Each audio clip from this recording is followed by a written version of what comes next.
Hello అండి, welcome to Raju multi blogs. ఈ విశ్వావసు సంవత్సరంలో మీ అందరికీ సుఖ సంతోషాలు, ఆయురారోగ్యాలు కలగాలని ఆ దేవుణ్ణి కోరుకుంటున్నాను.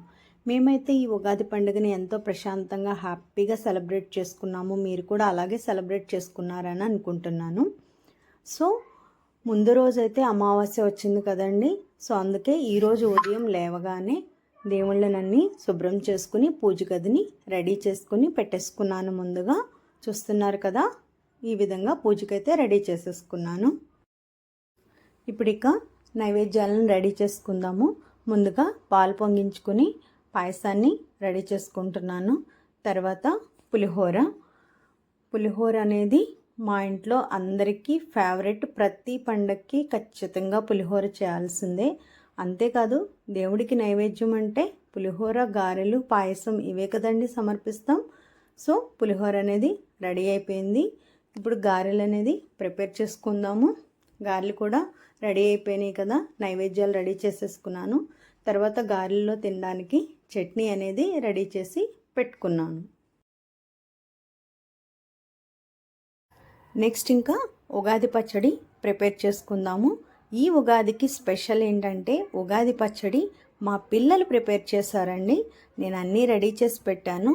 వాళ్ళే షడ్రుచుల గురించి తెలుసుకుంటూ తీపి, పులుపు, కారం, ఉప్పు, చేదు, వగరు ఇలా అన్ని రకాల రుచుల గురించి తెలుసుకుంటూ వాళ్ళ చేతులతో వాళ్ళే స్వయంగా ఉగాది పచ్చడి అనేది ప్రిపేర్ చేశారు. చాలా అద్భుతంగా ఉందండి. రుచి అయితే జీవితంలో అన్ని రుచులు కలగలిసిన ఈ ఉగాది పచ్చడితో ఈ ఉగాది అనేది మొదలవుతుంది కదా. సో పచ్చడి అనేది రెడీ అయిపోయింది. నెక్స్ట్ ఇంకా పూజాపాటికి వెళ్ళిపోదాం.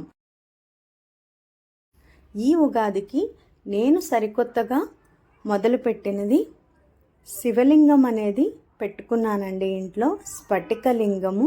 ఎప్పటి నుంచో నాకు లింగం పెట్టుకోవాలని చాలా కోరిక. కానీ శివలింగం పెట్టుకుంటే చాలా నియమాలు పాటించాలని, రోజు నైవేద్యాలు చేయాలని చాలా చెప్పారు. అందుకే భయపడి ఇన్ని రోజుల నుంచి పెట్టుకోలేదు. కానీ ఈరోజు మొదలు పెట్టేశాను. పంచామృతాలతో స్ఫటికలింగానికి అభిషేకాలు చేసి పూజ అనేది మేము ముగించుకున్నాము. చాలా ప్రశాంతంగా, చాలా హ్యాపీగా ఉందండి.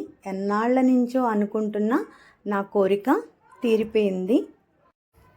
చూస్తున్నారు కదా, ఓం నమ శివాయ అంటూ పంచామృతాలతో శివుడికి అభిషేకం చాలా అద్భుతంగా చేసుకున్నామండి. అభిషేకానంతరము శుభ్రం చేసుకుని మళ్ళీ పూజ అనేది చేసి నైవేద్యంగా పాయసాన్ని సమర్పించాము. ముందుగా ప్రిపేర్ చేసుకున్న పులిహోర, గారెలు, పాయసం దేవుడికి నైవేద్యంగా సమర్పించి చివరిగా హారతి ఇచ్చి పూజ అనేది ముగించాను.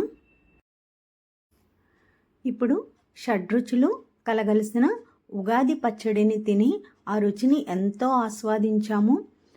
టేస్ట్ అయితే చాలా బాగుందండి. అద్భుతంగా ఉంది. మా పిల్లలు చాలా ఇష్టంగా తిన్నారు. సాయంత్రం అమ్మవారి గుడికి వెళ్ళి అమ్మవారిని దర్శించుకున్నాము. ఆ తర్వాత పంచాంగ శ్రవణం విని ఈ సంవత్సరం రాశి ఫలాలు తెలుసుకుని వినాయకుడిని కూడా దర్శించుకున్నాము. ఈ విధంగా ఉగాది అనేది చాలా సంతోషంగా సెలబ్రేట్ చేసుకున్నాము. మీరు కూడా ఇలాగే హ్యాపీగా సంతోషంగా చేసుకున్నారని అనుకుంటున్నాను. Thank you for watching.